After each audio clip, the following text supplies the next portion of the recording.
Thank you very much. I appreciate the opportunity to, show you what we're doing with CareAngel and our innovative approach to manage populations at scale with Angel.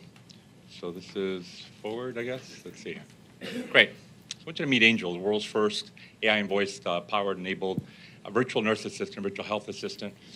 She's going to engage populations at scale through phone, through chat, text, personalized, clinically driven, intelligent, empathetic, responsive.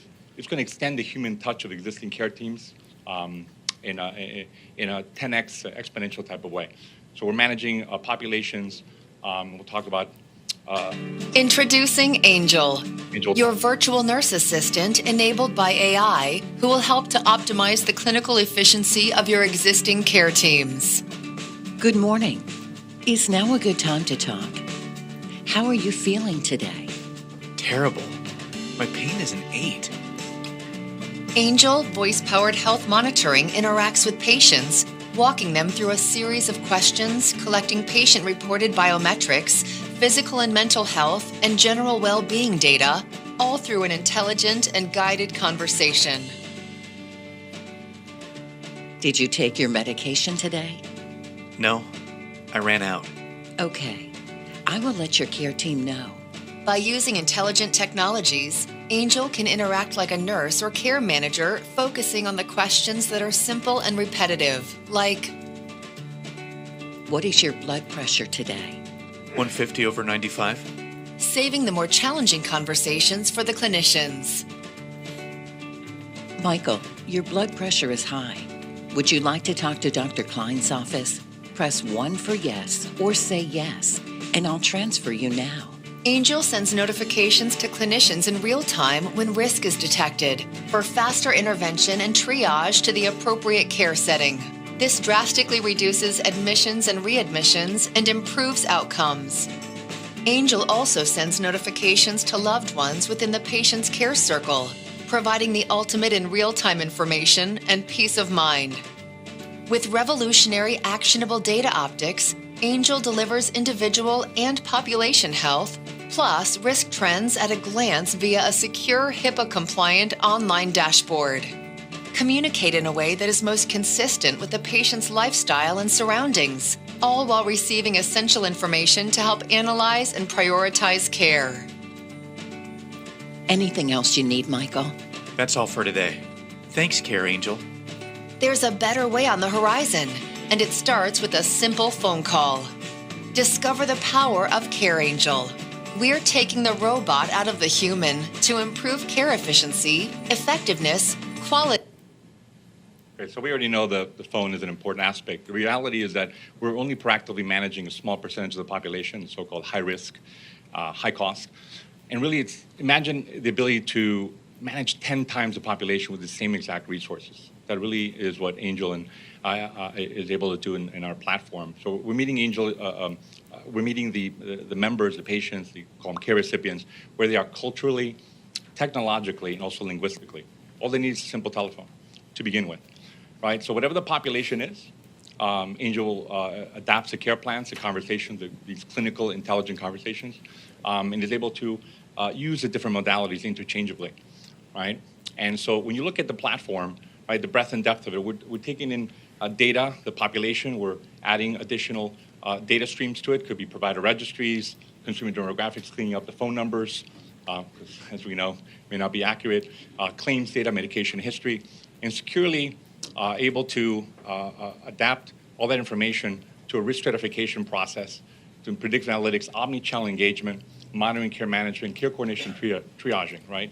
And we're adding to that the AI and machine learning aspect to automate the clinical care conversations using different engagement channels, care calls, care texts, care chats, care mail. At the end of the day, simple phone call, but if they have these other modalities, we're able to use them, right?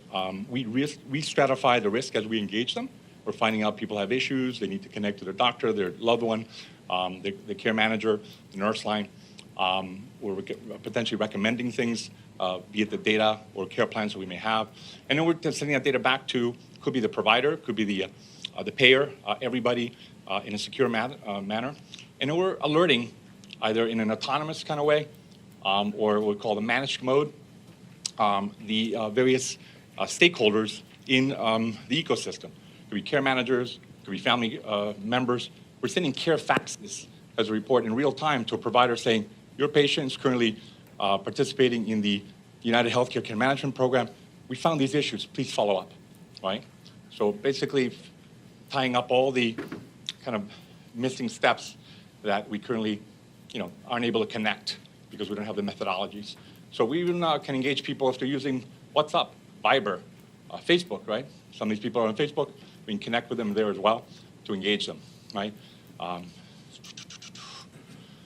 So ultimately, we're going through the process of, taking over the robotic, repetitive tasks that people don't want to do, which is to, have this, kind of telephone tag, telephone engagement. We're gathering the right information from the right people, the right patients, members that need care, and connecting the dots and getting connected to resources.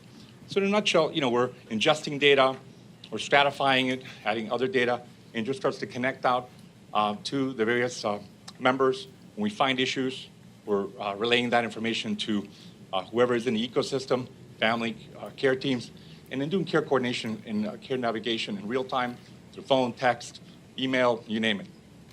All right, so voice calls, text, if that's what is needed. Also interchangeably, we'll call someone, leave a message, send a text, let someone know we couldn't reach that person. Also with care chat, right? If you can't, some cases we have partners who don't want to use SMS, so in a browser window, they can have their whole interaction as well. So any modality. And you think about any care plan, any use case, any population, whether it's opioid-related clinical conversations,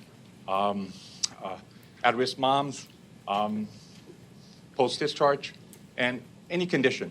So really, Angel will be able to have a library of care plans that can handle any issue that a normal care manager would. So Care 360, the continuous bi-directional engagement, right? Any language, any modality. We're only managing the risks of the chronic conditions over time. We're also managing the social determinants related issues, gathering data. The care conversations change over time. Flu season, we'll add flu-related information, right? It's flu season, you're getting flu shots.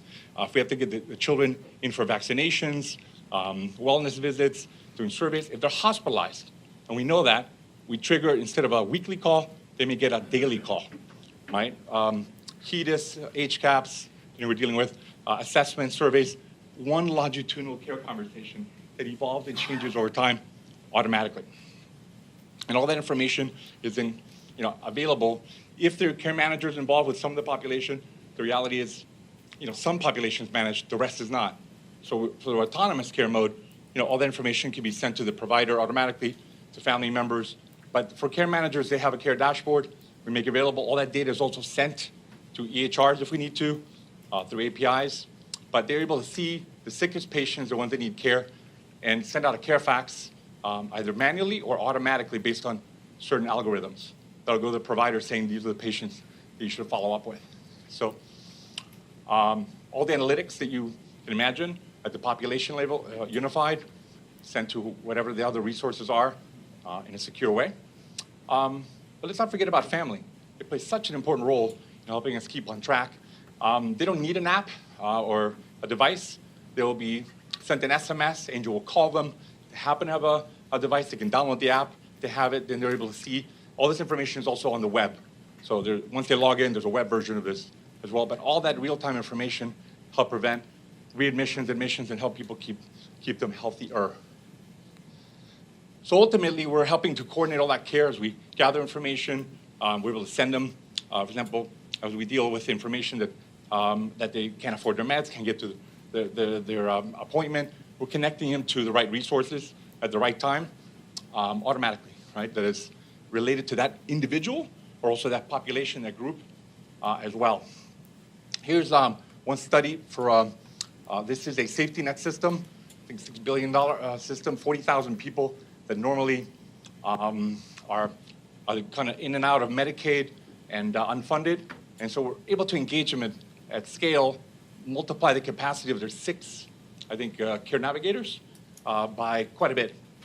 When you look at a large health plan, We're engaging all their population, taking over what would be their care managers, doing this at scale. So at the end of the day, we're doing 1 million, 5 minutes, okay? We did 1 million calls, 3.7 million minutes, 62,000 hours of the work. I did the work of 172 care managers that they don't want to do because they're really playing phone tag. We find 70% of the calls that we do, everything's fine. 30%, there's something you need to intervene, but you don't know who, you don't know when. We'll find it out. We do it for about 2 to 3% of the cost, and so we're able to do it at scale. All that population, we're helping people keep adherent to their medications. They're controlling their blood pressure, blood sugar, the various kind of A1C, and so forth. And we're finding tens of thousands of actionable issues, gaps in care that need to be filled, social determinants of healthcare issues that need to be filled. We're connecting them to the right resources in real time, and the human can follow up, right? So we're connecting those dots. Here's a Medicare Advantage population. 30% roughly is a dual. $41 PMPM savings, 63% reduction in readmissions. Before we showed up, no one was calling them to just say, how are you? Do you need anything? People just are incredibly so thankful for just someone calling them to say, how are you? Do you need anything? Right? It's incredible. And so we have a tremendous amount of I think, people that we call them care recipients, patients, the members, that really love to be able to be connected when they need something, because we're touching them every single month. And some self-select and please call me weekly, or every 2 weeks, right? And so the fact that they now are connected, and when they have an issue, we connect them to the resource, or a resource calls them, because we've alerted them, that they've never had before, right?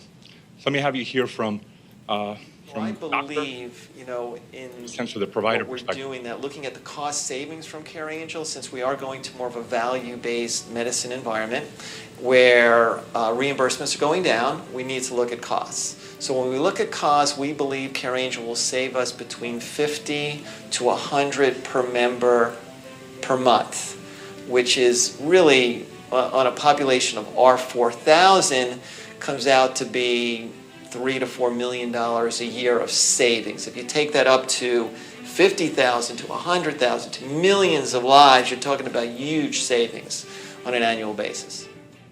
He's a fully at-risk MSO for Humana, Medicare Advantage Life. This is one of the members has been using, even his, and her husband, actually. Well, CareAngel, I think, is a fabulous program because it helps to keep people on track. I'm really very good. I was a first grade school teacher for a long time, so I'm used to keeping charts and, giving happy faces and all that kind of stuff. So I track my own stuff pretty well. I try not to get into my husband's tracking because he's got a little bit of dementia going on. So I kind of guide him, but CareAngel helps him tremendously with that. Tremendously.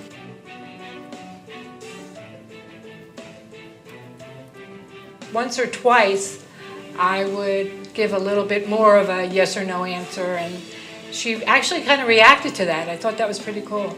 Sometimes you forget that she's a robot. I like her voice. I like her voice. Her voice is not robotic to me at all. I like her voice. And sometimes I even laugh, and I don't think she laughs back, but I laugh. She just checks in on me, she's my friend. She wants to make sure that I'm doing things good, It's good, it's a good thing. And that's ultimately what you want, people to really feel cared for, and that's what we get. We got a chance to work with ARP before also, with the large populations, caregivers, care recipients, and that's one of the things we got back. People felt cared for, right, and more connected. One of the things we got back also was, especially from the caregiver perspective, was like having an extra sibling in the family, right? Daughter, the daughter without baggage, right? And studies have been done actually that getting data from an avatar is more truthful, more factual than if a person gets it, because you take away the feeling of being judged, right? People don't do what they're supposed to. In the end, CareAngel is really helping reimagine the way we care by augmenting and extending the human touch in a way that's never been done before. And when this is introduced, right, people realize it's a benefit that now have this health system going to reach out to them and help keep them healthier.